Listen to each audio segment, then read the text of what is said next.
Welcome to Euroforum UG, where we address Ugandans from Europe, USA, Asia, Africa, Australia, and all over the globe. We share experiences, opinions, and expertise on current affairs, educative lifestyle, religion, and family matters. Follow, subscribe, and like our social media platforms: Facebook, YouTube, Instagram, and TikTok at Euroforum UG. You can also join our live shows every weekend on our social media platforms. For more information, visit our social media platforms or email us at euroforumug@gmail.com or WhatsApp us on +4740 574040. Euroforum UG, communicating with peers.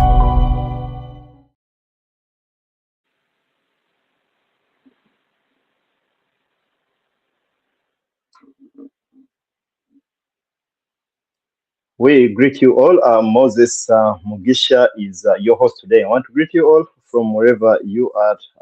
We are coming back after a long break. We didn't have a show last Sunday, and we felt it was just fair enough to relax and engage, and also stand both in unison, but also follow in on what was taking place back home in Uganda. It's exactly 10 days since Uganda decided. That was when we voted for the president. And of course, the following days, there were several elections down to the members of parliament, mayor, and a lot of events have unfolded since then.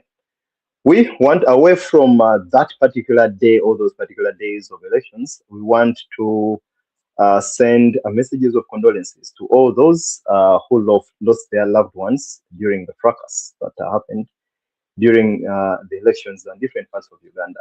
Many people are shot dead, and of course, many are still hospitalized with injuries. There are those who are facing traumas because of the events they faced. And we want to pray, continue to pray for our country, Uganda, for all that is happening back home. We see a lot happen just before the elections and during and after. Events are unfolding on social media on a couple of events that are very uncomfortable. And all we can say as a Euroforum is we pray, particularly for our country, Uganda, and we also pray particularly for those who lost their loved ones. And in a broader perspective, we want to pray that someday there is harmony. Harmony in its real deep meaning of harmony. That is harmony in tones and the way things are done for those who believe things should be done in a different perspective from the others. But either way, we are Ugandans. And as Ugandans living in the diaspora, our eyes, souls, and ears are back home, much as we're living here. Today, we come into you with a topic which is speaking so much of how society runs and how people perceive things and services from their leaders, but also from them as their cardinal obligations in looking at life. And that is equity and inequality. And the question or the topic is the impact of equity and inequality on society. This is a topic that cuts across so many spheres of life. And today I come in with a guest from the UK. Richard Ntege is a very analytical and in-depth discussant, one who I believe will give direction and sense to this topic of discussion. Richard has been on Euroforum on a couple of occasions, and today he comes in to navigate this topic, which I believe relates well with his area of work, but also his field of study. Richard, so it's such a pleasure having you back. Thank you so much, Mr. Moses Bananga Mukurike. How's it going that side? This side, the going is both stable, but also filled with turbulence. And this turbulence comes in from us having families back home. When you see certain scary events back home, of course, things don't settle well with you. But otherwise, on the surface, things are going well. And yes, Uganda decided 10 days ago For some people, life has normalized and it's moving on well. For others, it is still very, very turbulent and very uncertain of what tomorrow holds. Nenga Richard, how is Mm. it with you that side? Obulamu bugamba butya? Oblamu buli half and half. I would say it's a win. If you look around the world, the entire world, which Okoveda in the UK allows you to see a bigger picture, I would say I wouldn't Mm, complain. I sit in a place where Wengamba, a few things need to be improved, but on a wider scale, just mm. seeing to know the world's close to nuclear war. Ngenanengambo Manichi, I'm thankful. A little hurt in some places, but I'm thankful for where I am. And I just pray that tutokawa toward finding a mirembe. At the end of it is mirembe. No kulaba the human lives are actually spared. Yes, Sebo. Thank you, Sebo. Speaking of human lives being spared, this is seen in starting, of course, back home in our country Mm, and looking around the world. Countries like the Ukraine, in Ukraine, we look around. Africa, the African map is tainted with wars, and the same goes for the European map in a different. In different perspectives, there are wars, mm, those that cover the media, the international media, but also wars that we never pay attention to. And sparing human life could be viewed in a couple of facets. Life as in its context, but also the well-being of people and humans. And actually, that mhm, exactly brings us to this discussion of wanting to open up the impact of inequality and equity. Naye njagala kubabuuzaako mwenna abatulaba eyo tuzze kunyumyamu wano ebintu ebibadde byangu nga bwe tubirabye. Bantu bangi essaawa zino bali mu makomera era yonna ango gy'oyinza okwagala okukirabiramu gumusinga tegumusinga. It is by all accounts very uncomfortable to be imprisoned. mhm, Okuleka ng'oli ayagala okyajuwenga nti oli it was on a blueprint nti bamusibe nga yakiplaninga naye if it is never planned tewena ngeri gyokijustifyinga nti kiri uncomfortable kiri okay. So tusaasirako abo bonna abali mu makomera n'abantu abafiiriddwa obulamu n'abalina traumas ez'enjawulo ze bayiseemu. So Richard, Sebo. yes, I want us to use a few minutes here to open up and interact and also engage with our viewers on the understanding, or both Mm, our understanding, but also your understanding, you watching us on YouTube and Facebook, inequality and equity. These are words that oftentimes people mix or even fail to see the line between them. Equity and inequality. Richard, in your understanding, what is inequality? Inequality, I would say I would say it would be the amount. So if I bring it into something that can be measured, for Mm, me, equality comes with dimension. Dimension is the mm, measurement of something. yeah, So sure. anytime I would say, oh, you're equal heights to somebody, I first have to measure you. So when I look at you, Mugesha, if I look at you, Moses, I would say you and your child are not equal down to height. Yeah, sure. And in years, you're not equal. So it's to do with dimensions. So when people say, is this thing equal to that thing? It's we're dealing with a dimension because a dimension is a measurement of anything. So I would say somebody who's 80 years is not equal to this person, but sometimes people feel like the access of something that's not equality.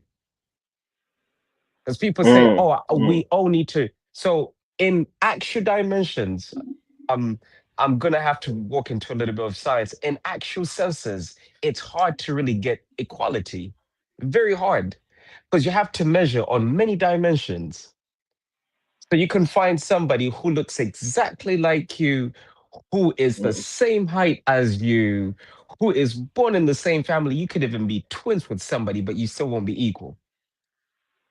mm, mm, mm, mm, mm. Are you trying to suggest that equality is a myth? Equality, to be very sincere, only exists with non-living things. That, by the So, way, that's factual. okay, yeah, I get you. Because that way you can place the same amounts of that thing. So, have you ever seen this test between a box of, I'd say, a block of aluminum and a block of gold? In height, they're equal. In width, they're equal. But are they really equal? No, That's the thing. They're not equal. But when you but measure does them in one mm, dimension, they're equal. If you wanted to say, oh, if it's what you're using it for, what almost makes you think it's equal? And this is how we've been played by telling us that things are actually equal. Yet the thing that we had to pay attention to between this is the next word we wanted to work with. Nothing is really ever equal. It's the same way. And this has been a game that's been played. Equality comes in so many ways. People will say, in money, are we equal? No. A female's equal to men? No. A male's equal. And if you start then measuring, actually doing measurements, you'd actually find that women actually carry a higher gap with equality, but they don't know that. It's until somebody gives you an illusion that you're lower. I'm going to give you a very quick scenario, right? So you say, as a man, you have self-worth and you have all of this stuff, right? Just by mm, the way you look, just by the way you look, how much would somebody literally sacrifice for you, Moses? Let me mm, take it to a different side. And this is just kind of making it visual, right? If you woke up in the morning and you walk down the road with your shirt off, nobody will pay attention to you. Talking about equality, no. right? Right? You're both humans. But if your wife or one of your teenage daughters decided to do that same thing, they walk down the road with their shirt off. If it's a business, she would have advertised for the entire street to turn around and ask, where does she come from? Mm, So in that case, you're both humans, both from the same family. But guess what? They hold a high value. It's until somebody runs reverse psychology and then they tell them that you're holding something less than a man does. And then they chase for mm. something that they already actually had. So sometimes equality is not what it seems like it is. So if I look at aluminum or aluminium, for what some people say, you look at gold, gold doesn't look like nothing. It's heavy and the rest of it. But when somebody knows what gold really is, they know how to invest the gold. You know, back in the days, I read the story in this is in Zimbabwe. They sold them sugar for diamonds. Eee. But Richard, in this case, you suggesting that every time someone wants to explain or define equality or inequality, the context in which someone is addressing it should be fronted first. In what Yes, context? Because, like you said, measuring that's height or it. measuring mere and gold. So, the You're context, you cannot define or explain inequality or equality without bringing the context. In what that's it. context? That's it. Okay. So that's where we deal with dimensions because equality, Mm. you can never talk about, oh, this is not, we're not equal. In which dimension are you talking? Bring me the measurement that's actually going to measure to say that you are equal. Actually, speaking of that, there is a very common illusion among people in Norway. I think I'll speak of many immigrants who believe that in Norway is a very casual and humble society, that we are equal. You understand? And you see a lot of those illusions, and people have gone ahead actually to even give reference to ministers traveling in public transport, and them that to them makes Norway a more of an equal society. Do you really think in Mm, that perspective? Because there is a way the system is very good, but also in a broader perspective, we tend to say that it's blind. It's a blind system that knows nobody. So does that suggest that in that context, no way someone would be comfortably it would be okay for someone to address Noah as an equal society in that regard? again, that's a delusion because they're only seeing it at face value. It's the same thing as gold and Mm, a block of gold. They might have the same measurements, but it's until you look closer. So these politicians can do that. And for them, if Moses, if you ride a bike down the road, they'll say it's a human. It's a Norwegian, what you call it? Citizen mm, riding a bike. But when a politician does it, they're actually building more equity behind them. For them, it's a mm, mm, political mm, mm. for them, it's a political thing because they need the look. Is this in line with the common, very common, mostly in Uganda, where people address guests in this format? I want to recognize the presence of Richard Ntege from the UK, Matayo Kasibante from Kalangala, so and so, so and so, and others. So omukolo gwabaddeko abantu bangi gundi ne gundi and others. So is that That's it. That's so so the others? So is that in the same line? of course. Because that's the thing. That's why first world countries pay so much attention to the media. They pay close attention. That's why America, what sold America, is not its money. It's actually Hollywood. Have you discovered that all heroes come from America? And anytime aliens attack, they only attack America. Until recent, they came to Wakanda. Mm.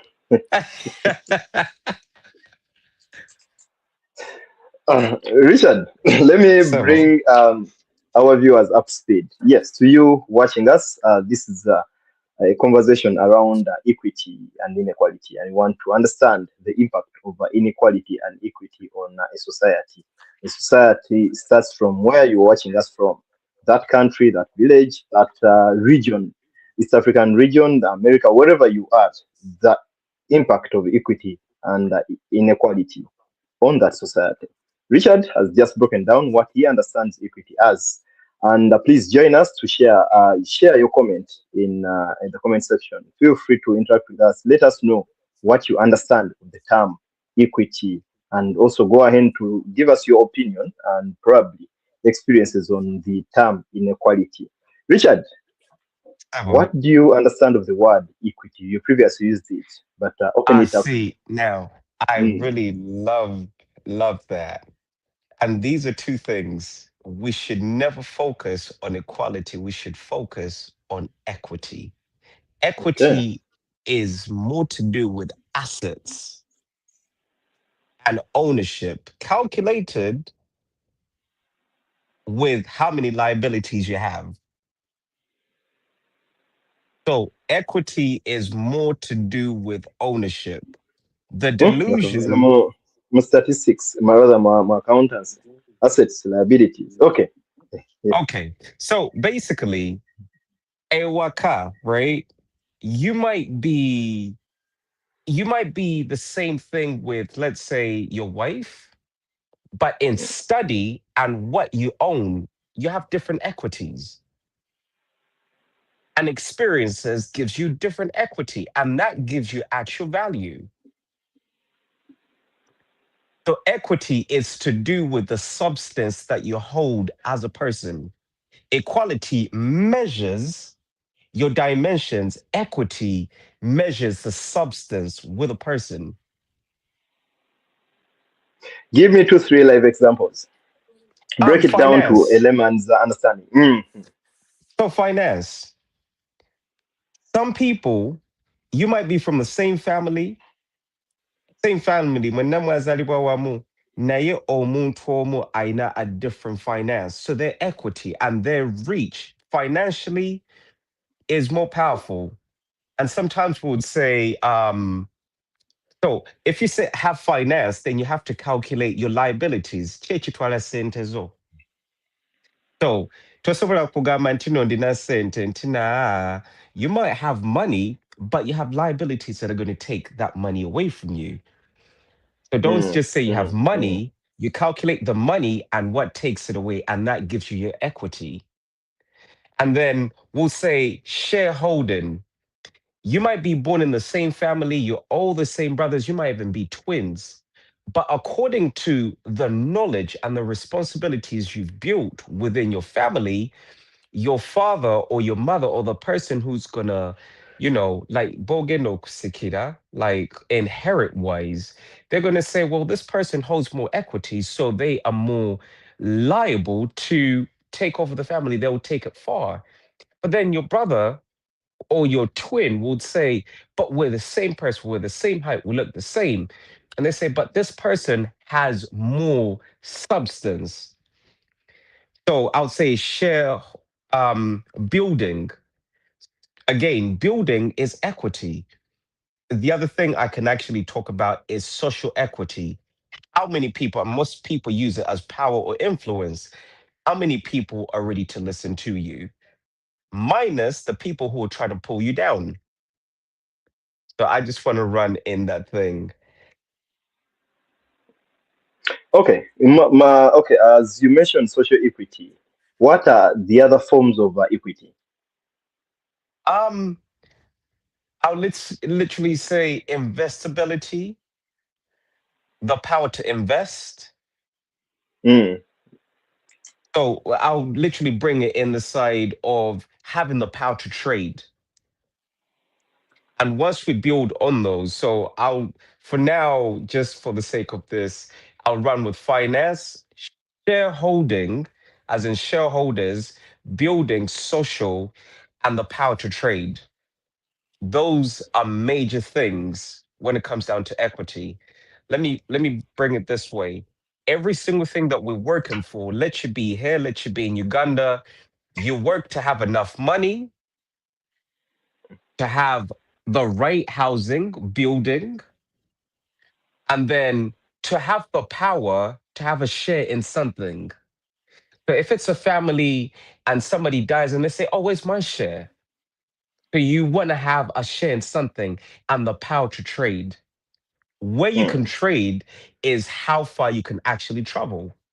And that's why you see traders, somebody will sit at home and trade, and then all of a sudden their money just goes up and down without them working a job. Other people would say, mm, um, I'm gonna put my money in a bank, which is really trading, and it's gonna build interest. And then you say, that's not fair. Somebody just sits there with a million, and you who works a job, their interest is actually working for them. Money making money. So again, that's equity. That gives you leverage. mm, Other mm, people have social equity. They know people, and who they know are the doors that are open for them. And then you come out with the same way and you say, we're equal, we're both black, and we're both this. And it's almost like, but who do you know? And sometimes in mm. Uganda, we know that people go, we know big people. Eh, And that person's really trying to tell you, I have social mm, equity. You might have the finance, but they say, mm, your finance means nothing here. I have houses. Yep. But guess what? I have social equity. I don't want to go so much into that. And then you see somebody somewhere in the village, but they have a computer and they say, I can sell my things, the things that I have, and that they're not going to take away from me. Because somebody you say money grows in trees. And then I never used to understand that. mm. You only understand money grows on Mm, trees if you have a mm. farm. For them, Actually, that's there what they're is. going to trade. I think it's Professor Umkenko Funyans. There is one businessman, and researcher in Uganda who uses that as a Mm, slogan. Send it to community, and until someone yeah, opens it up, someone will take you for a joke. right. And it's Richard, true. Several. yeah, Richard. Speaking of inequality and equity, in a Ugandan context, what is how would you relate equity to Uganda, your motherland? Equity and inequality. Um, Equity and inequality, it's something that was created not by us. It was created by foreigners who bolted to us, and we bolted and we didn't know. Now, the ones who survive are the ones who discover what I would say, Europeans bolt to us. They bolt us something called one thing, democracy, which is very unequal and it doesn't give you the same equity. And then they gave us capitalism. Mm, mm, Capitalism robs you blind and it gives you the illusion of you're getting more. It really, so mm, if you mm, study mm, mm. that, you then know how to build your actual equity. Because what we used Mm. to have was monarchy. Monarchy in Africa was the prevailing thing, right? Where the monarchy was able to actually give us something that's equal. They could position, because the way monarchy works, you don't easily change it, and it's not changed by the people, yet the people have the power to hold the monarchy to account. Not at all. Oh, no, no, no. I've seen. Within the monarchy, it's Mm. so easy to hold people to account. And if you read in African monarchies, if a king messed up or queen, the people killed them. No, but Point but blank. but that's by the book, right? Pardon? That's by the book, but not in reality. Oh, In historically, practice, okay, historically, but in practice, I mean, present day life. present day Does life, that the happen? fact that in present day life, we don't have monarchies that can actually be killed. Why? We have capitalism. It's Okay. that thing that took the world and then it gave us these illusions and they're multi-tiered. Before you do something, you're running under another person's system and they've protected that system. Until you study that social system, you won't be able to destroy it. Because instead of the people killing our kings, another person kills that king for you. And then they'll tell you we're doing you a favor. Richard, are there cases you've personally felt touched or experienced equity or inequality in Uganda? Many times. I would say when we got there, especially for some of us who come from this side, we discovered the social equity, we had more reach than some people in Uganda. And Mm, financially, we discovered. But then I discovered within that side, and by the way, I'm going to my family, and I have cousins who are the same as me, but equity wise, I discovered that they had liabilities, which were funny liabilities. But once I sat close to them, I discovered what they think they didn't have is because they just didn't know how to invest or how to utilize the equity they already had. So our struggle here in Europe no, or in America. open up more on that. So one thing I discovered within this entire um one thing I discovered, sorry, bear with me. Sorry, downstairs. Ouch. Sorry. So basically, within that entire time of me traveling from this side and then going to the other side, I discovered that they have gold, but they don't know how to use the gold. But the struggle within the European side of things has told us how to invest even the smallest thing that you have. I don't know if that makes sense. Yeah, In yeah, yeah. England, they Mm, call it okobecheyo. So when we mm, travel mm, from here and then go back, we discover that anything that side actually makes money.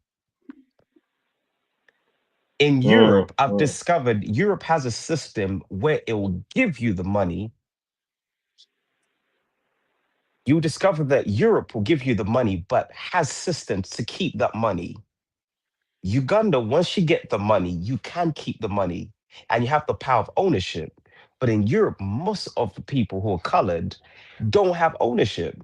That's why you can have somebody who travels to Norway or the UK for 20 years, leaves the country with no ownership.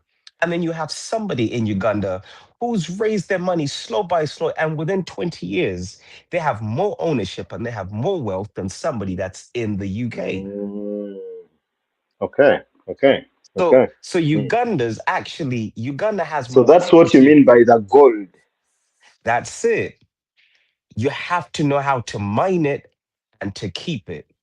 In England and the European countries, we as the people in the diaspora, we have more liabilities, but we don't know that. In But Uganda, uh-huh. Richard, how comes people don't talk about, people never give this perspective?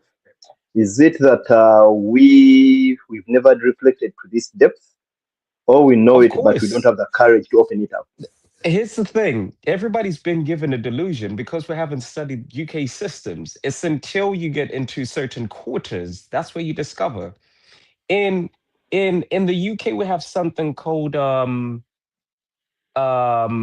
oh my goodness. When you have the power to borrow, right? It's your credit Mm. score. And I believe you have the same thing there, Yeah, right? we do have the same. Mm. Right. Now, here's the thing about credit score. It's how much you can borrow. So we have a society here that teaches how to borrow and it rewards you to borrow. And so the higher credit score is how much you know how to borrow. And so I say sometimes, I right, often get phone calls from banks here, giving you right, the best offers. right. And so you think me having a credit card, but that's a liability. That means they own Mm, you. And people are like, oh, I have a mortgage. I have a mortgage. That's a liability. They have you for 25 years, guaranteed. Ugandans don't fully have that. They will mm, get mm, land and mm, they'll build that. And they don't have a credit system. We have a credit system that would tie you down minimum if you're working hard for 10 years. mm, And so, however much you're going to earn, Moses, that means somebody owns you. And guess what? This is how it's played out. The money now is not going to be worth the money in the future. So, the money, and so this is how you beat your interest. The quicker you pay your interest, the less you pay. So, for them, it mm, works mm, that if you don't pay quick, they're making more out of you. mm. Yeah, they So, give you a longer time. You feel that's the it. comfort, but they're earning more from you. Bingo. And then how many people on an average are you going to find in Uganda having the same thing? Somebody in Uganda can wake up and they say, I'm not going to work for a week. They'll be okay. Mm, mm, mm, mm, But mm, mm, here in Europe, dare you not work for 1 week. And that's how you discover that I was giving somebody this maths, right? If a company, and sorry, I have to run with maths, talking about inequality and equity, right? yeah, If a yeah, sure. company has 5 million, right? And some of these wealthy people, this is what they do. They tell their kids, you know what? You are going to own companies and you're going to use these people. This person gets 5 million, zero point zero 0.5 of that, if you put that in an investment thing, okay, let's say zero point zero 0.04 of that interest is actually 200,000 every single month. That means that person is making 2.4 million just sat on nothing. Now, if they decide to get employees, like 50 employees and pay them 30,000, or on average as a collective, 30,000, let's say 30,000 times that by, let's say, 50 employees a year, they're going to pay the employees like 1.5 together, right? But then they're going to tell those employees, you have, as a collective, you have to make us 3 million. So this person having that money in the bank for their interest building, their money's making them money. If they have a company, that company and the workers are even making them more money. Now, here's where the banks go, and this is what they don't tell you. How do the banks make their money? They make their money by lending money. Mm, mm, mm, That's why mm, we have mm, a credit system. So here's the thing, what have they beaten you? If I go back to equity, they've beaten you by finance. They have higher social equity, they have building equity, they have trader equity. And you know what they leave us with? They leave us with social equity. We know people, but we don't have finance. We don't own our finance. We don't hold our shares, and we don't own our trading. So mm, your mm, company, whoever mm, you work mm. for, right, will pay you money. His friends, you're gonna buy your food, your clothes from his friends. So the money's rotating within them. So you have the illusion of ownership. So they just tell you buy, buy, buy, but you don't know when you buy, the money goes back to them. But in between themselves, guess what? They don't sell things to themselves. They just trade like butter trade. And so that's where Mm. wealth runs with that within them. Because this is the one thing that we don't have. We don't have our own finance because we borrow. We don't have shareholding in anything. As people who've just traveled to the diaspora, we don't even own our own buildings. Tell me, people will say, oh, I have a mortgage. By the time you're done, right? By the time you pay that mortgage out, you're dying. And if you decide to sell that mortgage and you have, let's say, Norwegian citizenship, and you decide to buy something in Uganda for you to actually own, they're going to tax you. So they already own you Mm. wherever you're going to go. Richard, I want to believe Oh, that someone watching sorry, us is I could not fully hear you. okay. Do you hear me now? Oh, uh, bear with me. Sorry. Okay. Yes, you watching us. It's a conversation around equity and inequality. Richard Ntege, Ugandan living in the UK, is giving us his reflections, and we're also trying to relate this equity and inequality, looking at the spaces where we live, but also our country where we're coming from.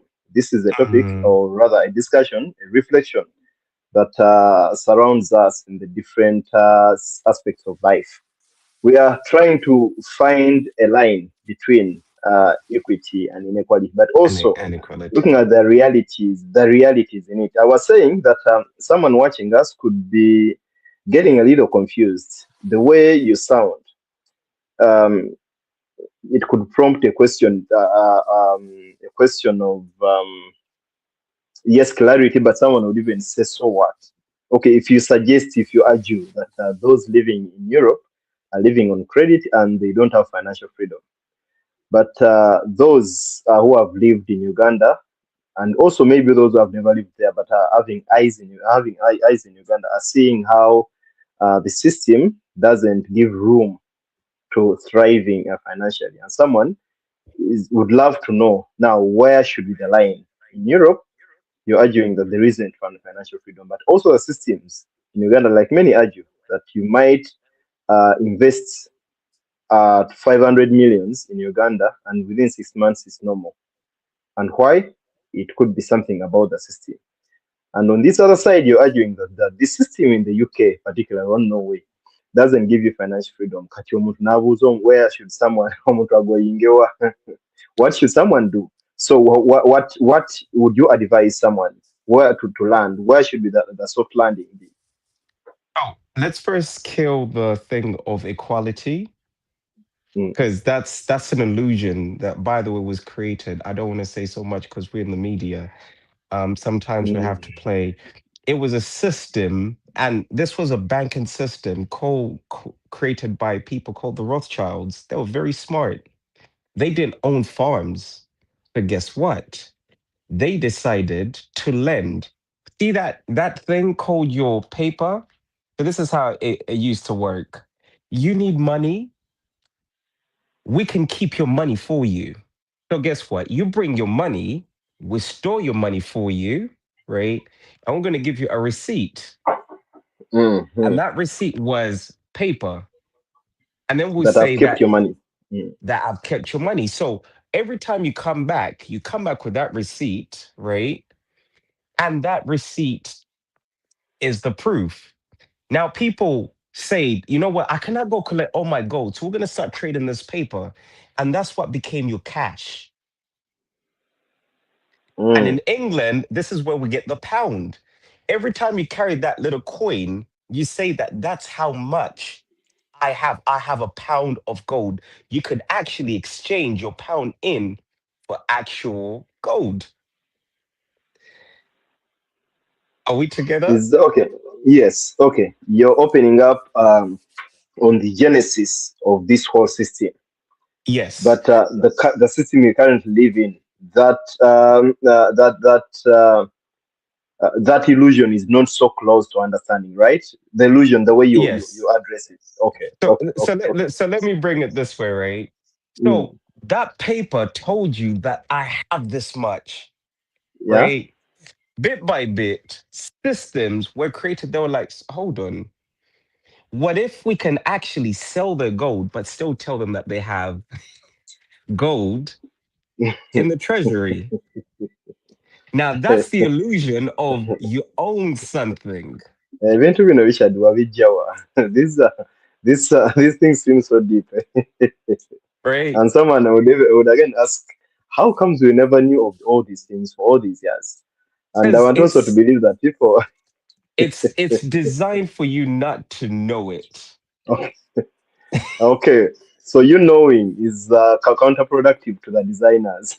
You should not Thank know for you. them to You register should not success. know.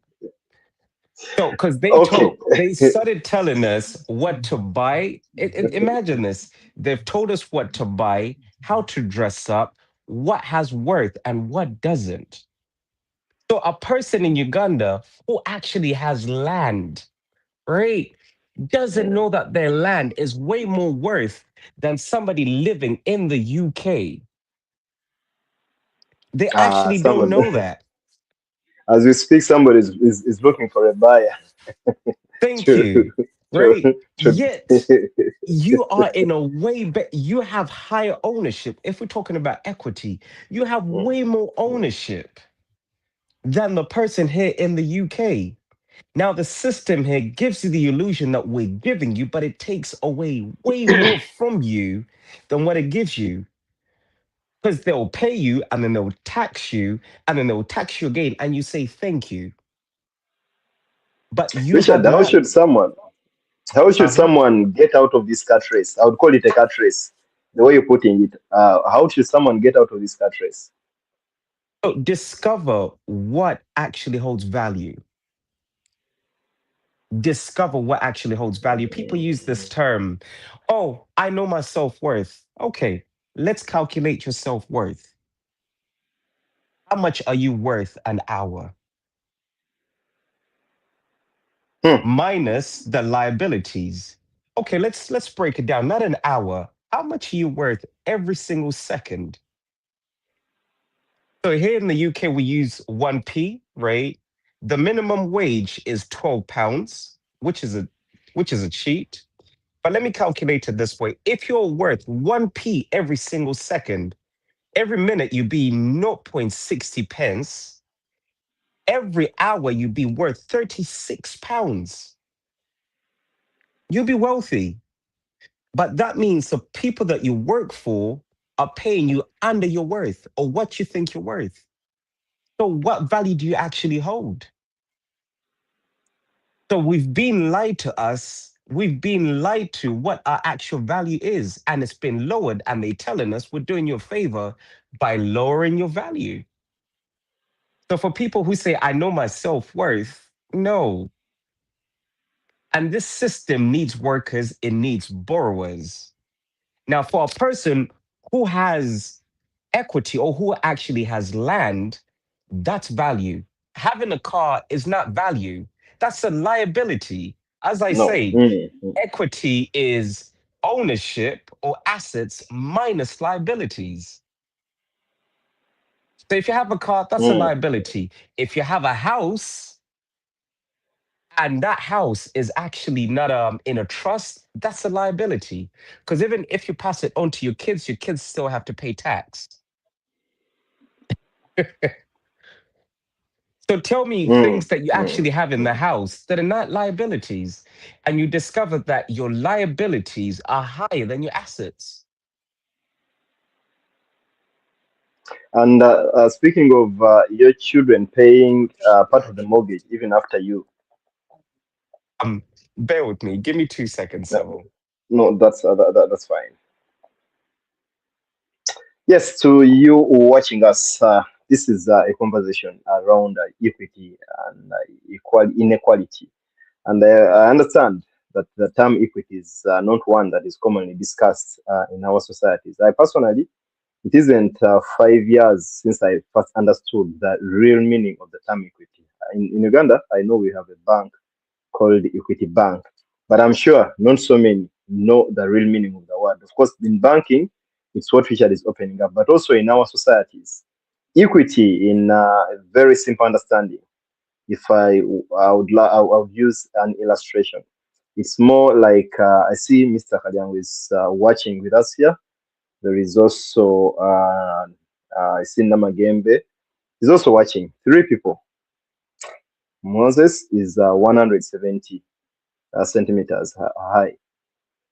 Sorry, tall. And there is Namagembe is 180.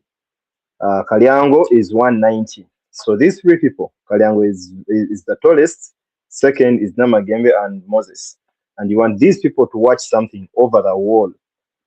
And what you do, you give them, each of them, a stool or a stool to step on, which is about 20 centimeters. So each of them has gotten a support structure of 10 centimeters to back up their height. So in that case, you're giving them equality for them to get equal services. But in the context of equity, Moses, who is shorter, should get three times the height you're giving to Kalyango. He is the tallest. So in this context, if you're giving Moses a box of 20 centimeters, uh, sorry, if you're giving Kalyango a box of 20 centimeters, you should give Moses 3 boxes, and you should give Namagembe 2 boxes. So in that regard, you will have kind of balance to level up for the short height Moses has over Kalyango.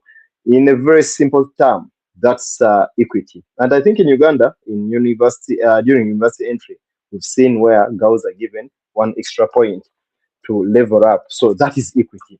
To differentiate it from equality or menkaноnkano abantu batera okwogerako. So you realize that our topic of discussion today, we want to understand where equity, the untold or the undiscussed aspect of society, how it affects and how we should be mindful of this. We might be a service provider, you might be on the other receiving side of a service, but you might as well be a leader. Being mindful of equity, it puts you in a better position to understand. But you might be a recipient of a service from a state, from a company. So all this knowledge with you, it gives you a better position to navigate the way forward and look at things. And of course, as a parent, perhaps looking at a new grandparent, wherever you are, understanding all these aspects gives you a better ground to navigate or to nurture child well in that society, or even grounding them much more better. But as we wait for Richard, njagala oba kulisaayo mwenna Arsenal fans from that kidnap from Manchester United. Yeah, I'm an Arsenal fan, a very proud Arsenal fan, but it didn't go well with us this evening. Manu kidnapped us 3-2 at Emirates. That wasn't good. Well, but still, we still remain the table leaders. And by the way, not only the Premier League table leaders, even the Champions League table leaders. So, Manu, ekyo tekibawa nnyo mileage and attraction eri awo okuleka just coming in as a consolation. You've been struggling a lot. Ennaku ebakubye nnyo. So I think you well deserve this consolation. Richard, nkulaba oseka. So, Are you a Man U fan? no, I'm an Arsenal fan. Okay, yeah. Yeah, for me that was a kidnap. And I kind of felt bad at first, but I realized that anyway, sometimes you need to be kind enough to level up. And discussing equity and inequality, so he just wanted we threw in Listen. the equity card to Man U. I love that. I love that. Oh my so so goodness. so we are trying to address equity. So on the ground, Mm, in the sports arena. So actually, I was trying in your absence. I was opening up and explaining what equity means in practical terms. So you, a football mm. fan, what you just watched at Emirates, Manu Arsenal, we just used an equity card as Arsenal. We just level up. The competing ground wasn't leveled. Yeah, Do you agree with me, Richard? I agree. Because sometimes I even do this, right? Equality, if I have a glass, right? I have two glasses. They Mm, both have let's say 1 liter of fluid, right? They're mm, equal. Same bottle, same cup. But one of them is, guess what? It's tequila. The other one is water. mm, The substance of what is in tequila, or sometimes people will say walaji, right? You'd mm. ask, why would a person pay for that one same liter? Oh, actually, let me bring it down to a Mm, different. You have two liquids, right? One of them is water, the other one is fuel. One person for that 1 liter, they would pay $5. And for the water, they'll say it's free. They'll mm, literally say it's mm. free. Then you'd ask, how does that even work? How does that actually work? It's the substance and the ownership of what gold. And by the way, equity gives you access, equality gives you presence. Yeah, yeah, actually, well put, well put. I love that. I love that. I love that. I love that. Access and presence, yes. So actually, I used a different approach, but when you use access and presence, I realized that many people are already present, but we do not Yes. access. Or either no access or limited access, and you're comfortable. Yes. But they have But Richard, presence. but Richard, in that Yes, sir. very regard, uh, picking up a reflection from the recently concluded elections in Uganda. Mm. Yes, pulling threads of equity and inequality. Your take on the recently concluded elections. I can give you this. So the now I'll stand here and I'll say on many levels it's not fair. But studying the system is understanding that the person who sits in power is historically, and I'm not saying that he cannot, the president wouldn't lose, our current president, but there's study in Uganda for me because sometimes you can go emotionally, which is good, but you have to study the backgrounds of both candidates here. One of them is a political scientist. That's what he studied. He didn't study politics. Mm, He studied political science. And that means it comes with social studies and so he knows how the systems actually balance out and they don't. And so he would know things about equality and equity. When we're talking about the young gentleman that's coming in, they're not equal. He's got so much energy. This is me studying them. He's got so much energy, he's got vigor. And when it comes to equity, guess what? The young gentleman, and I'm going to say the young gentleman, he's actually got mm, more social equity. If you look at it, he's mm, got more mm, social equity. But guess what? This gentleman, the years has been around, he's built finance, share, building, and the power to trade. And the reason why the systems that we thought would actually have him out by us using the global hands, right? He studied them. He's a student of people like Napoleon. He's a student of people like the leaders that came before him.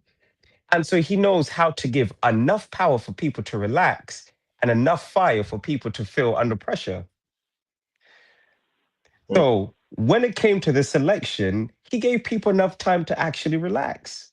And if you really read the entire thing, and people say, oh, we're going to do this and we're going to do that, I'm like, you've never seen, I was watching the scenes. I'm like, for somebody to actually parade, right? Trucks, that's all mentally, that's mental control. Trucks mm, upon trucks going through the city, soldiers walking, foot soldiers. And you go, hold on, what are you doing? Are you trying to say that there's going to be a war? No, that is literally beating social equity. I know you have people, mm, but we can do mm, that is literally controlling social equity. So he's not looking at scaring people, he's looking at shaking social equity, causing a liability for the person who has social equity. So if I want to mm. shake up your Okay, good. entire thing, I'm just gonna I'm just gonna give you a liability. So even though you have this many people within your system, you already have liabilities. And the things that we needed to have, which is finance, shareholding, people can work together, but what do they share? Which buildings Mm, do you mm, actually say, if you're coming for government, you actually have to say, we have this much land and this much, and we reach out this much. And unfortunately, me studying the two systems, even though the young gentleman has a good system of people, what he's not running is finance, shareability, building, and the power to trade. And I'm not saying Uganda, I'm talking about trading outside of Uganda. mm, So mm, mm, the mm, young gentleman has a great reach in Uganda. I can tell you that. But the reach outside of Uganda, that's where we're lacking. And so when you say, okay, okay, just studying this, that's how they manage to be. You can say it's not fair, but remember, social scientists is beating you by social sciences. Let it be fair or not fair, social sciences win the game. Because if you then try and run that same law, he's going to tell you, look at what happened to Maduro. Look at what's mm, happening mm, in, if you say that people are being killed in Uganda, look at America, which is how many times bigger, and they're killing people in Minneapolis. And the president of the United States saying that that's okay. So, how do you get him to correct the Ugandan president who has something that's smaller than a state? It's hard. They're all using the system to carry out what they're carrying out. You cannot get rid of them. So within that entire thing, study the system, know what carries worth, and that's how you can have enough leverage. If I say use those words mm. leverage, I can say aluminum looks beautiful. Aluminum can build a plane. All planes are made of aluminum, but aluminum doesn't give you leverage because it doesn't have weight. Gold doesn't build Mhm. nothing. I haven't seen that many things made of gold. But guess what? Gold has more leverage than aluminum, yet aluminum has more social capital. They use aluminum everywhere. In your house, you find aluminum. The can you drink in is aluminum. So the can has the presence, but it doesn't have access to places of power. So So, Richard, yes, sir. if I'm getting you well, it's more like I love using analogies, but it's more like sending a leopard to catch a lion because the lion ate an antelope. So you believe a leopard would be in a better position to go and hunt out a lion because a lion ate an antelope. Yeah, I'm trying to use an analogy in that context. Am I on the same page with you with that analogy? Bingo, bingo. Mm, But by the way, the lion started out as a cub, but it learned how to hunt. They have to teach you how to hunt. And once you learn hunting, a lion is it's not the strongest animal, by the way. A lion's not the That's right. strongest animal. An elephant can kill, but the way the Mm, lion rolls scares an elephant. mm. Even though when an elephant makes a noise, the noise is louder than a lion, but a lion uses its roar to cause liability to the elephant, and the elephant thinks I'm going to die. Mm. And actually, the lion, the lion also has interest in the antelope in a different perspective, where it has eaten several antelopes. But you, because the leopard has eaten an antelope, you think the lion will help you. The leopard will help you catch a lion because it has eaten. Thank you. Go on, Richard. So I really love that you've said that, because at the moment, Trump is like a lion. Museveni would be And, like a leopard. and actually, So those are the contexts. Those are the contexts what makes because if it is in terms of numbers, you would definitely expect that the numbers would be bigger on the other side, given that's it. the military muscle and the military equity. That's in the same context. Mm. That's it. That's The it. most likely there should be another interest beyond just catching the leopard. That's it. Because if we actually take him, and that's the thing, and this gentleman has studied this, and I'm going to say things that are very, very unpopular. Historically, we've had people who fought for Uganda, right? Who fought for Uganda, and me studying some of the best embassies in the world, right, were gotten by a Ugandan, right? The first person to give us an airline and a satellite dish. And guess what? The what you call it, the Uganda Dam, right? This was a pro-Ugandan, right?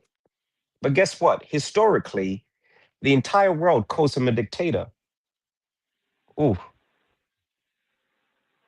guess who that man is? Idi Amin. I'm not. I'm not so sure. Okay, It's Idi Idi Amin. Amin. You're educating me now. In America, we have an embassy right outside Washington, the best sport ever. In the UK, we have Trafalgar Square. This is a better embassy, location wise, than most places. It was Idi Amin that actually started Uganda Airlines. And so he just, so a leader who's seen what they've done to Idi Amin says, I'm not going to give Uganda that much, because if I give Uganda that much, I'm not going to last. So I'm going to give them little bits, because I know the lion's going to hunt me by the time I give Uganda what they want. Richard. And so Ugandans are complaining. And then they say, we want all these things from the West. But guess what? If you haven't learned, watch Gaddafi. When he gave people what they wanted, he left power. Richard, So the yes, Sebo. if adding more flesh to this, you watching us, we are live on Facebook and YouTube, and it is a question. You see, not really a question, but a spot of discussion: the impact of inequality and equity on a society. We've already Mm, gone miles away from what the words mean, but now we want to see the impact. Right now, Richard is giving a reflection on his opinions and observation on the recent concluded elections in Uganda. And Richard, just to move it up speed, the way you see things in Uganda currently, mm, uh, there mm, is uh, there are a lot of tensions. There is there are a lot of comments. They might be justified or not, but they are there. If you were mm, in Bobby Wine's shoes at this point, that the last video I saw, he's still fighting for his life, hiding for safety. If you are in Bobby Wine's mm, shoes, where you believe that you won the elections and you believe that you have the numbers, but at the same time, you believe that when I surface, I might be swallowed uh, in a way or the other. but you still believe, as in line with the video you just posted, that you're still on and you're not anywhere close to giving up. But Mm, you believe that your people would love you more physically than in videos and written messages. mm. That dilemma, what would you do? I'll build equity. Mm, I'll build I'll build equity. The fact that I've mm. got a good number of people, I wouldn't want to chase equality because there can never be equality between Bobby and Jaja. Why? He's got the knowledge. And they tend to say Okay. that knowledge is power. Remember the dimensions? Yeah. So Bobby's got the likability factor. I don't care what anybody says, right? But the only thing that the team hasn't studied is how do we build our finance? How do we build the power of sharing? How do we build our buildings? If Bobby and the team owned buildings within Kampala, owned or even had shares, and you just get your own people, the same people, guess what? Build shares, just shares. But to start with, would you Mhm. remain in hiding or you'd surface? I'll remain in hiding until the fire blows down, and I'll literally go to the institution. Listen, you know what? You've won, you know, and you change the gameplay. They tend to say that insanity is trying to do the same thing, expecting a different result. So Bobby should have studied the people that came before him because they're playing the same card. Change your gameplay. Don't chase equality, change equity. Because the person's beating you with equity. That's literally it. Equity. And it's Yes, not, and if you were Jaja, as you've addressed him, about the current president, as I yes. was announced, at the Mm, point that your counterpart is on the run, and you having mm, so many pressures from the international community, as you've certainly watched on social media. At this point, you have reasons as to why you feel things are this way. But on the other side, there is this pressure, which might be justified or not. What would you do? mm. I'll literally find a way of bringing this young gentleman in and literally making a deal and literally saying, we're not going to run after you. We're trying to hold peace with you, right? And literally bring him back. Why? If you get Bobby, you get social. Let me get you wet. You know, language can be really abstract. When you say bringing him in, I mean that is withdrawing the pressure and let him come back home or Bingo. in custody. Oh no, no, no, no, no, no. Bringing Okay, him okay, in, okay. as in Because of course, the letting term him bring come him back. in. Okay, okay, okay. Because remember when we spoke about the politician who rides a bike? Yeah. If Mosey literally allows Bobby to come in peacefully with no army, whatever Bobby and the team is saying about him, right, dies 1,000 deaths right there. Just saying, Mm. come back peacefully. We're not going to do anything to you. Come back. Come back. Just come back. Do that. We're not going to send soldiers to your house or whatever. We're actually going to put protection there. Right there, Museveni or Jaja has got like he's actually built back his social equity on a high level, internationally and at home. So if they call him a dictator who wants to kill and do this stuff, just that one action, saying we're going to protect you and let's make sure and let's wait for the next election. Sorry for whatever's happened. Just that one thing balances the boat. Thank you, Richard. I love your first caution, how articulate you are, but also sensitivity in navigating this field. Of course, I know this is a very fragile field at the moment. Bobby Museveni, and but again, we cannot shy away because as we're discussing this, it is both politics, but also it is social equity, like the topic of today, because these are things that are affecting you and I in 360 perspective. Mm. So I mean, we can not shun away from them. That I love that take from you. How's I mean, presenting yourself as Bobby, but on the other hand, presenting yourself as Jaja. And I would love us, you watching us, to throw in your reflections and comments. But I want us to.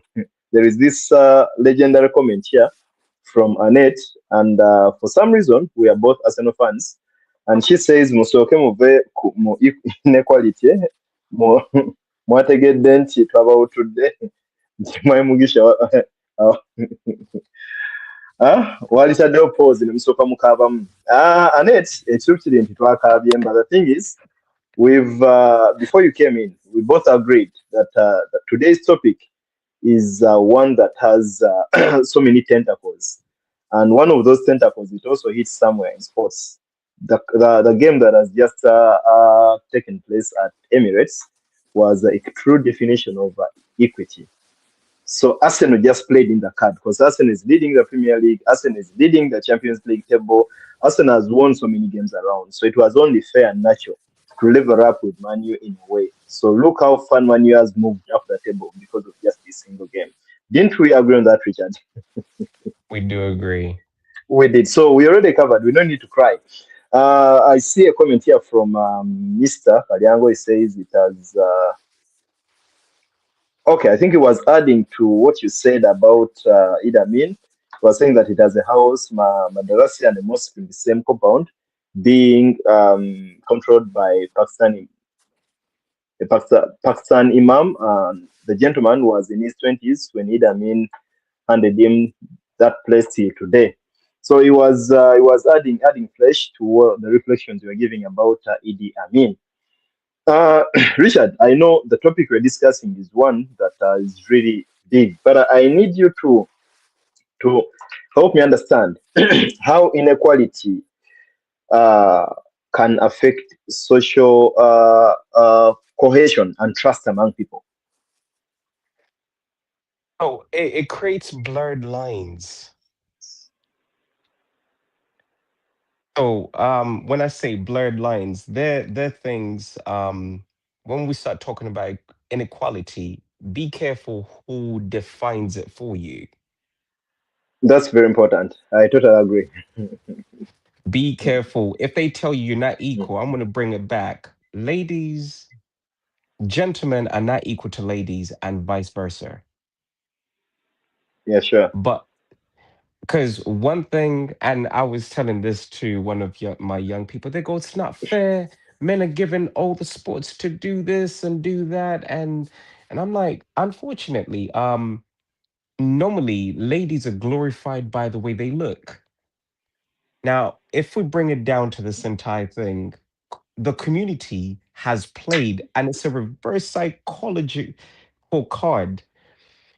Back in the days, just a way a lady looked, and by the way, we do Okuhinjira or in Uganda, it's Okwanjula, right? Okwanjula. Mm. I've never seen a lady literally collecting things, taking them to a man's house.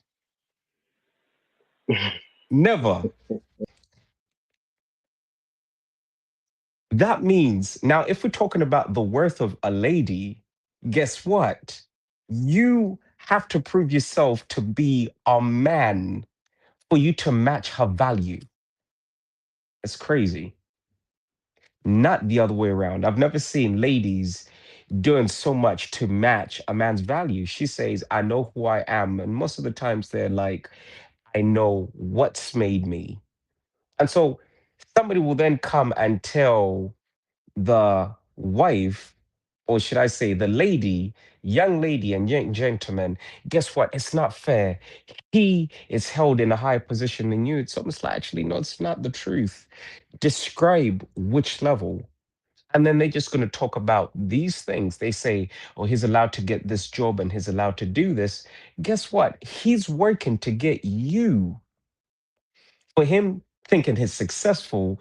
When a gentleman gets a young lady, he's been working hard to get her. So he has to be harder working than she has to be. And so the ladies don't, the fact that ladies are not working to get themselves a man, they're just working on themselves. They actually, it doesn't become a dog eat dog world. Are we Mm, together, mm. so?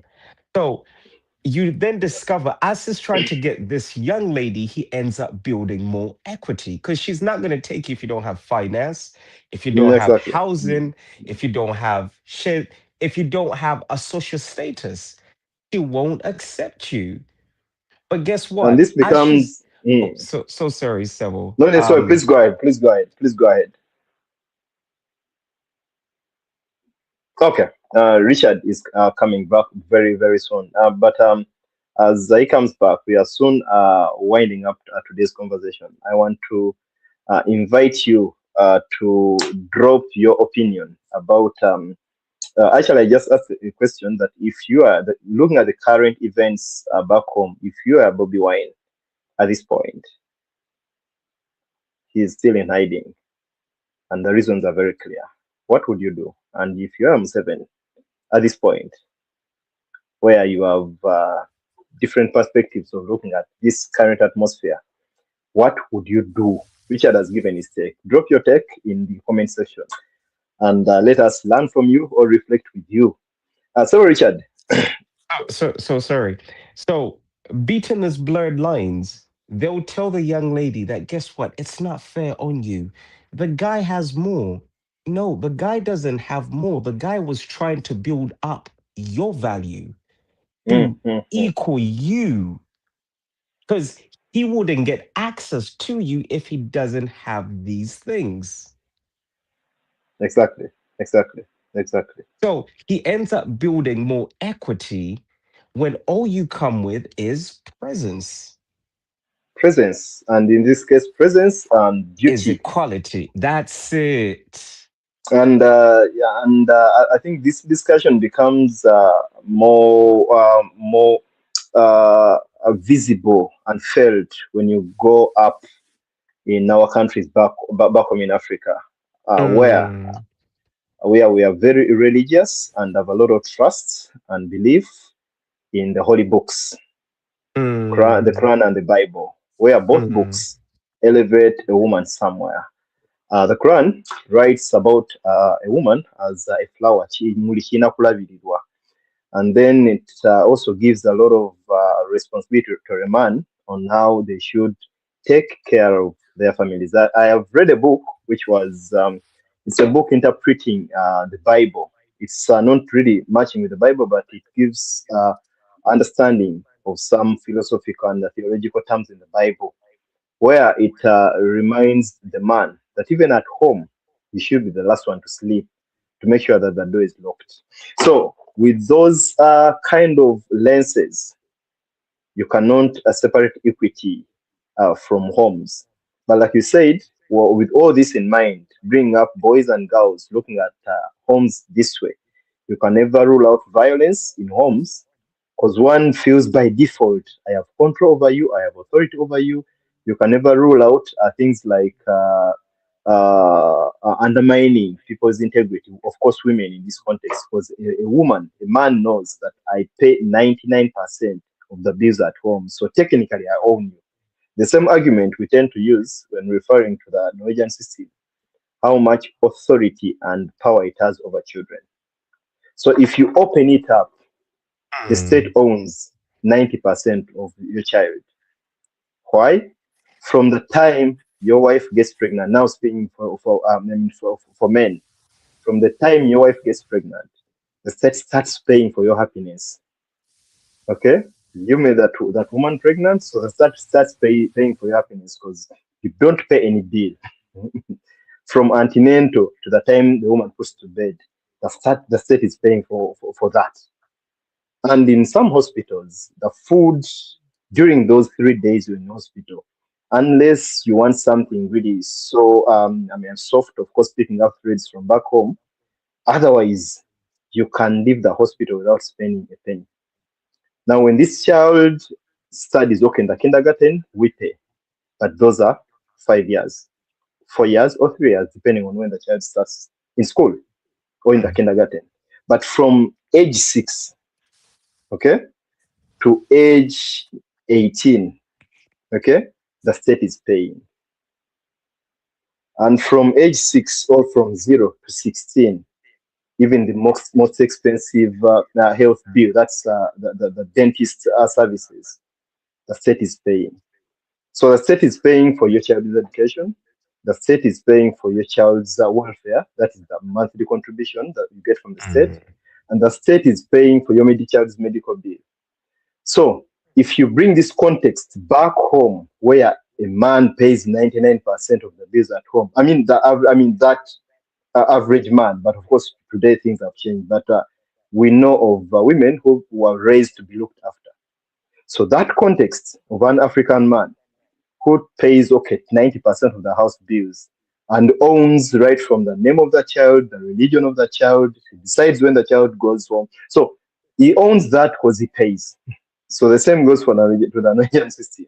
When they start putting, getting into your house to determine on where how the child should feed, if they don't feed well, if they think they don't dress well and things like that, then the so-called message of concern, which we call the Shimismeri Mm. comes in, and then things like taking out the child they have a lot of you call it social equity.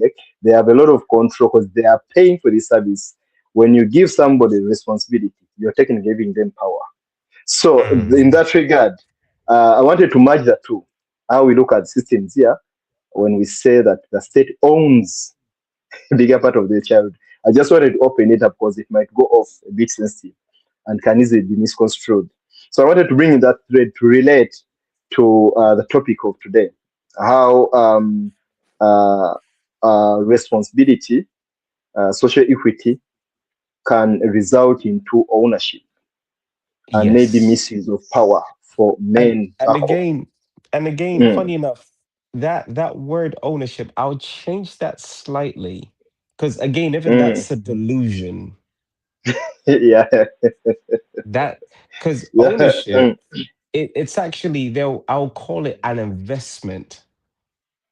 mm, mm, mm, mm, mm, mm, It's just literally an investment. Because normally when people do a quandra or this payment, the gentleman will say, I own you. But here's the thing, if she believes that, then that's her fault. The truth is, mm, mm, he's mm, investing enough for her to stay around. mm. Enough financially, emotionally. That's it. Because once Mm, she knows that her presence is high enough, she goes, do you know how many men want me? yeah. Mm, mm, mm, And so men feel very scared of that one thing. They go, your presence is a little powerful. So I need to invest for me to have enough social equity to keep you. mm. Richard, I know this is a So, very interesting topic where I can go on and on, but let me help you understand this mm, very last one: yes. inequality and social equity. To you who just chipped in later on, please, after this show, take time and rewatch this conversation. You realize that there is a lot you perhaps didn't know of the real meaning of the word equity and inequality. Richard has had very amazing reflections. But I'm just wondering, can inequality lead to social unrest or conflict? Oh, yes. Yes. It's when somebody controls the system. Again, as I said, um, people will tell you it's unequal and this. And by the way, you definitely going to see inequalities, but they have been defined. And it's Mm, until you really study the definition of your own society and how it's been defined, you're going to be affected because that's what we call delusion. Delusion, that word delusion is illusion, which is magic, and deceit. So if you mix deceit and illusion, because if I show you this paper and I do this to it, I'll tell you it is it's black and white. That's deceit. A lie is I'd rather somebody lie to me than deceive me. Because for deceit, you have to mix the truth and a lie. And an illusion is a magic trick. So delusion is Richard, having a Richard, magic Richard. trick mixed with illusion. So many Mm, people have delusions of inequality, and that's because somebody has given them a deceit and they've played with what they can see. And so the mm. first thing, it's definitely caused that. Inequalities, of course, we have inequalities according to the way somebody has actually defined it for you. And so they will have you running this rat chase, as you said it, for you to gather up equality. And at the end of it, you discover, hold on, somebody played me. I was running for equality and discovered that this thing really never existed.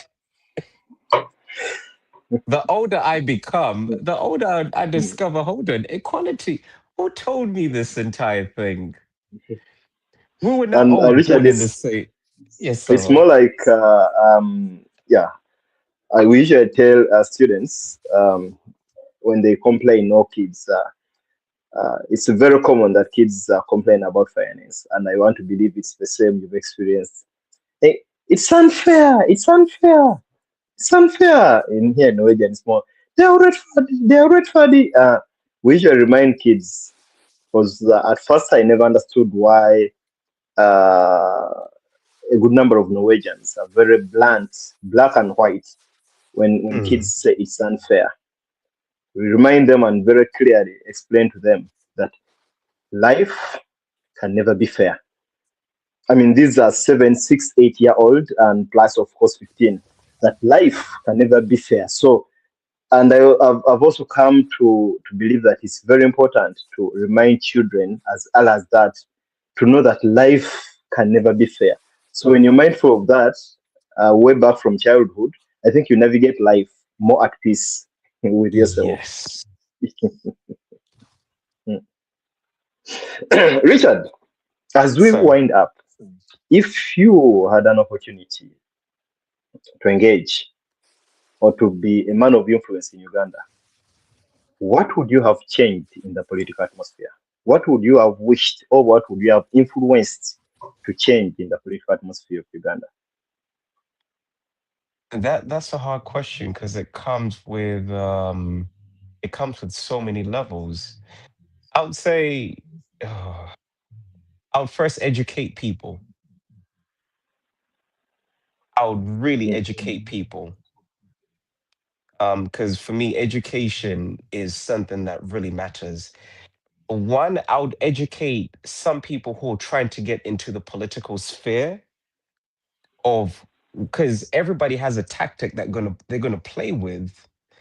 So before I would get into politics, I would love to educate the public of how things are gonna run. And then I would educate those who are trying to get into the political sphere and then tell them, um, yeah, some things that you think are gonna work are not gonna work. And that has been tried many times. Because if in a football match, if you go into a football match, you have to learn how people normally lose. But if you don't study that and if you're not educated, you're going to go into that football match, you know, and you're going to lose. So, I'll tell people if you're trying to do something like this, learn the person that you're dealing with, study them. And by the way, just don't go with propaganda, come with hard facts because those facts will get you because nowadays we have the woke generation. A woke generation runs with emotions. And even as we're watching this show, you're going to have so many people who are running with emotions and are not ready to state the fact. And by the way, you have mm, to articulate the fact without emotion. You cannot just say, oh, we heard. In court, you never take the words we heard. Bring down things, write them down. Don't be emotional. and just say, I think it's this because according to this article, this historical fact, and this and this and this, I can compare you to this kind of person, your leadership structure, you run it this way, you're an autocrat, you're this and this. It's so easy to actually use fact. And instead, everybody knows that if you go to protests, protests have never, you can give me a history of where protests have actually done something. They don't work. It's a system that gives people a voice on the outside. So I would literally tell them, people, Okay.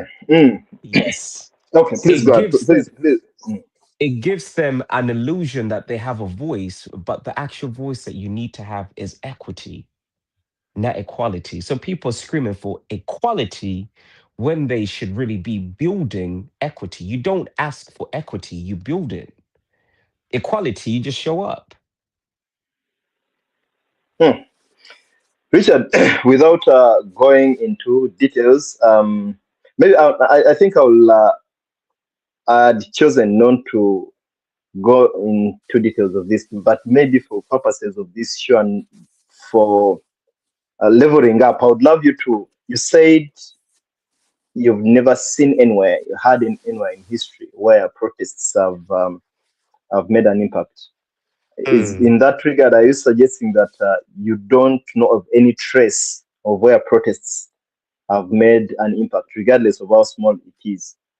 Name me one, even currently. Name me one. Okay.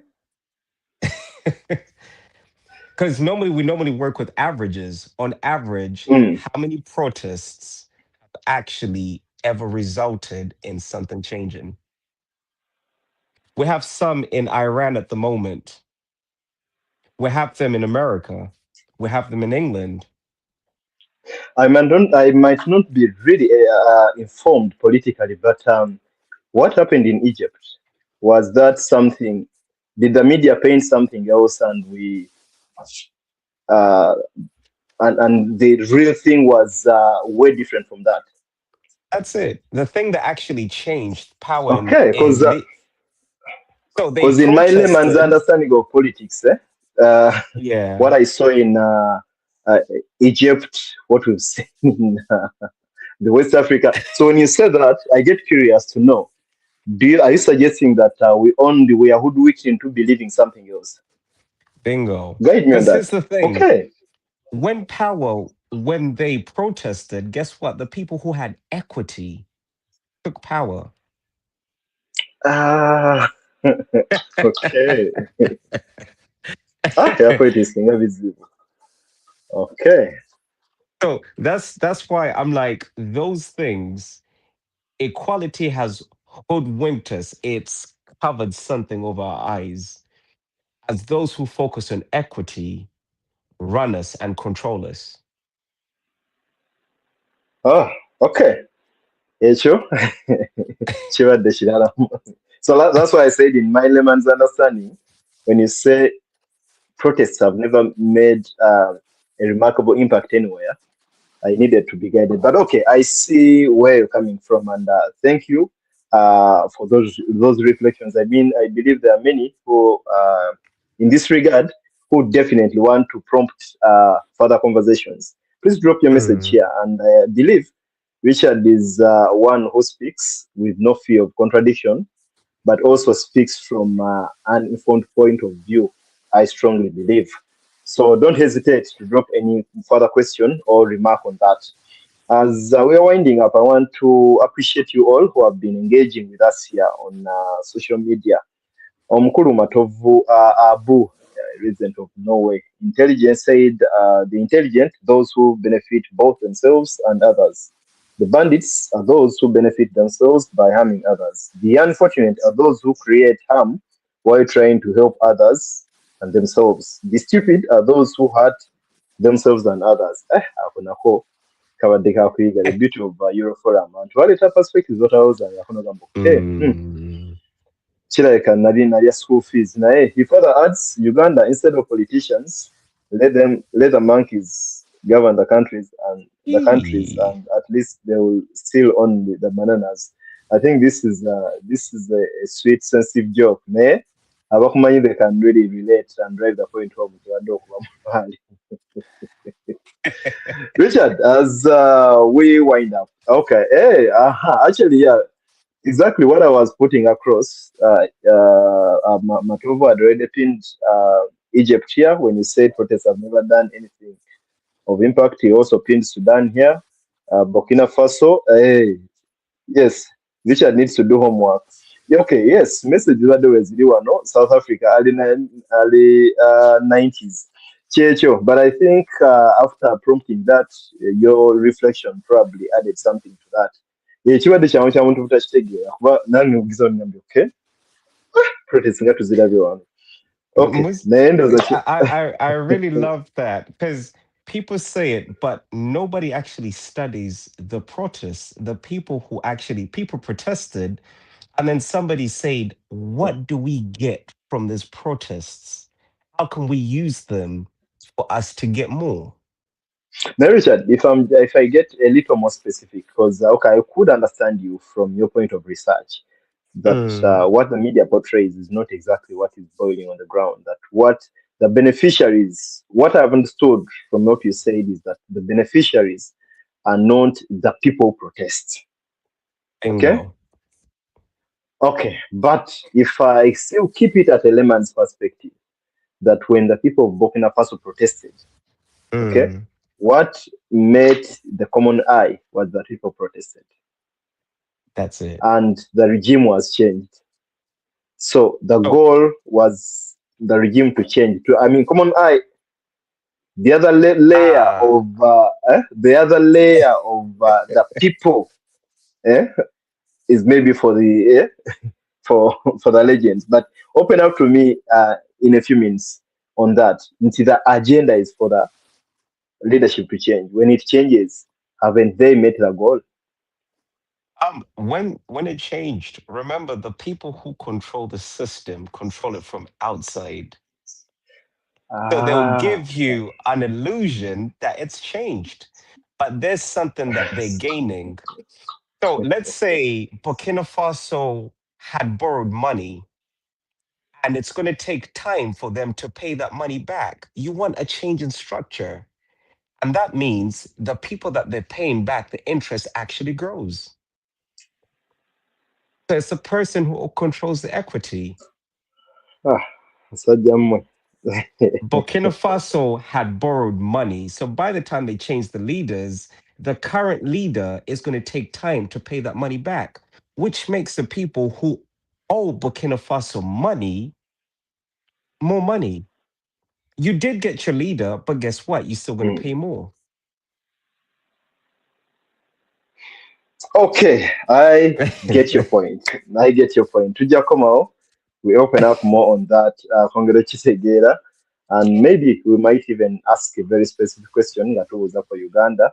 And are you also suggesting that in case there is change of leadership, still to remain the same system? We shall come back to that area.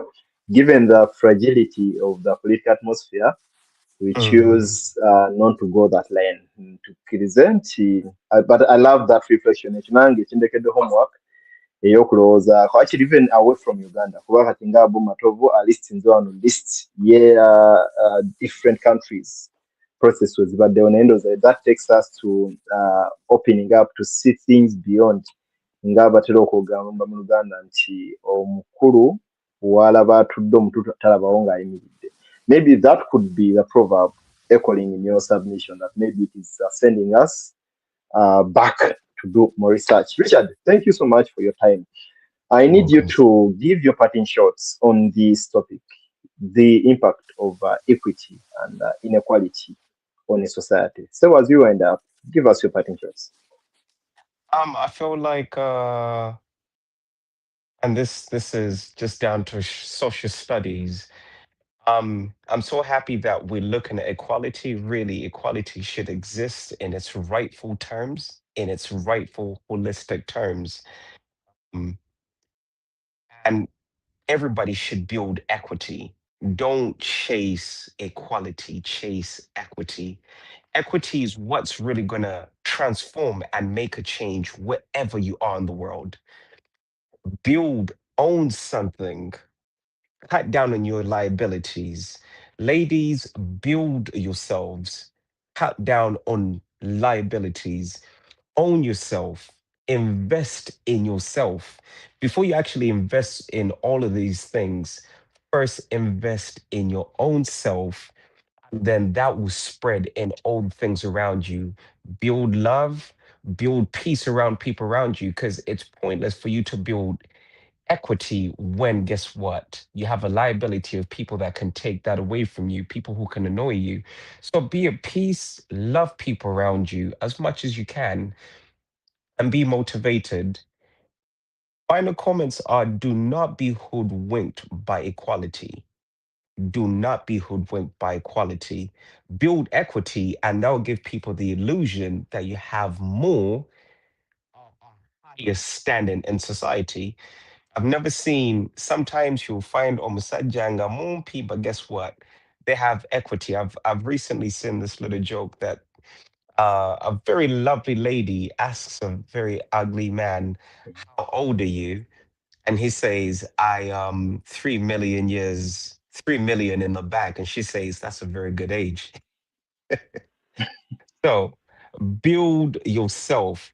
I'm not saying be selfish, but when it comes to the times we're in, build yourself, build your finance, the way you can share your outreach, and be a respectable person. Tambula n'ekitiibwa, tambulanga weetya. Baleme kugamba nti nno ono omuntu yakuzibwawa. Like, have the self-respect in yourself. Self-respect, self-love, and the way you carry yourself is equity in Mm, itself. Everybody likes a person who's confident in themselves, not proud, but just confident. And learn to love those around you. These are some of the things that are really going to build your equity. It will build your finance better, your social equity. Stop chasing equality, because we don't know what makes people what they are. So don't measure yourself up to every single person you see. You don't know what it's taken for them to get there, for you to actually say we mm, need to be the mm, same people. mm. So focus on building yourself than being equal with another person. Focus on yourself and build yourself. That way, you build your community and you have more leverage around the world and your close community. Like I can say, Wow. Thank you so much, Richard. That was a very good ending, and I love the summary you've made for the different perspectives we've had, and time narrowing it down to individuals and personal care. That is very insightful, but also awakening in a broader range. You see, as we discuss society from a village level to a country level, it is very easy to forget that it all starts with an individual, a secure individual that builds a home, which home shines the community. Different homes make a village, and this village builds to another village. Before you know it, we have a country.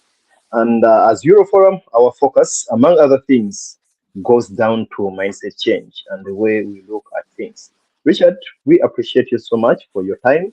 I give you extra thumbs up for coming up and sparing time in this at this time of the day, but also with the tensions on social media around the current political atmosphere back home, and more so discussing this very fragile topic, but also timely inequality and equity. So thank you so much.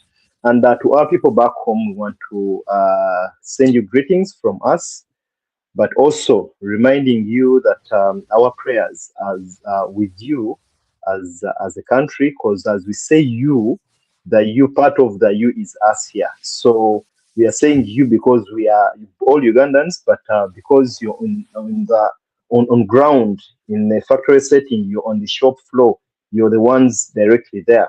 So we want to send our prayers to you all for those who have been directly or indirectly affected by the election fracas that has happened a couple of days back. We are praying that harmony and peace and proper landing of things should happen in our country. we cannot really know the different facets and angles where things are escalating here and there. But our humble prayer is that there is harmony and peace, and above all, that may God's will be done. Now, speaking as a Christian, may God's will be done. Sala nyingi, wishes nyingi. Nobody knows what the future holds. Tensions nyingi, wonchechiddako, wano banzibye, wanti byatambudde bulungi, wano bakoze bwe bati, wano bagize bwe bati. We know not of what the future holds, but only to wish that may God's will prevail. And still, as we also pray that God's will prevail, when it prevails against our desires, may He give us the strength to contain His will. Euroforum, we always come up with different topics and reflections. Today it's been inequality and equity. And next Sunday, we shall be coming back with Linda Sekaita. She's a lady living in the Netherlands, but also doubles as the chairperson of the committee organizing the Beko Bajise Beko Uganda European Buganda Convention. Jakuba mukolo munene ugweno kubera mu Berlin mu May 23 of head. That's second last week ya May. Ajja kujjanga atubuulira ebyo byetoolera ko bitegeeza ki. Most importantly tubuulira bino mwise baganda bokka kuba ebintu ng'ebyo wabula Buganda, some people get locked out. Atubikkulire. My understanding nga siri mu batesitesi, I believe it's open to anyone who believes in culture. Nesala kwegeziwaza. I'll wait for her. So she'll be with us here on Sunday at 4:30 Central European time. That will be 3:30 your time, Richard. And that will be 18:30 Ugandan time. So thank you so much. My team on Euroforum, thank you so much for the work we do as a team. Richard and many other guests that spare their time to come and share knowledge. So Richard, we hold it here for now and appreciate you all, our dear viewers. For those who joined in late, take time and rewatch this show. This is a show you must not miss. It's a show that blends Nagadanyo Committee Mkulu Kalyango when he said that I love the way you connected the show, the topic, to the current situation back home. So movie politics, enzekanga politics, ebulikanga self-awareness, byonna biri mu bino. And as we wind up, we want to remind you that remember to subscribe on our YouTube channel.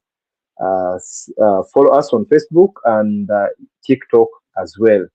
One very last one, feedback is the backbone of Euroforum, among other things. So temugana tubuulira mwe mulowooza bwe twandikoze better. Mwe mulowooza bye twandikoze ebisukka ku ebyo mulowooza bye tukola. N'ebyo mulowooza nti byandibadde bidefining a new Euroforum okusinga ffe tugirabira. At the end of the day, this is your platform. We are only bearers of a bigger vision. We are only custodians of that vision, which turns out to be a vision of all. And bajukiza nti Euroforum yatandikawo last year of Feb investment club where we welcome everyone on board. Eranga base yaffe ya investing in Uganda. We have already started for members bali mu nsi ez'enjawulo. So you want to join us, please reach out ku number ya feno to interact with us n'okubuuza ebiwanvu ebigenda maaso. We shall sign out from here and wish you a very great week ahead of time. Remember to spread love. Remember to give feedback. Nene ebyo byoteeka kasa tobyongerayo. Naddala mwene embeera eri fragile. That's the only service you give to your country is to share on what you think will add a positive impact.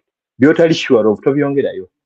Waliwo omuntu oku group MGNDiko yasharinga ka clip nga kagamba nti UCC Uganda Communication Commission yagambye gina kujjako internet. Nga bamaze ogijjako ne bagizzaako. Naye waayita ebbanga n'aleeta akalanga kagamba fake notice ne mukubira mu ngalo ne mugamba gwe naate oli wanjawulo. Bwe waleese ebifu ate n'osanga ebituufu n'ebituufu obireese.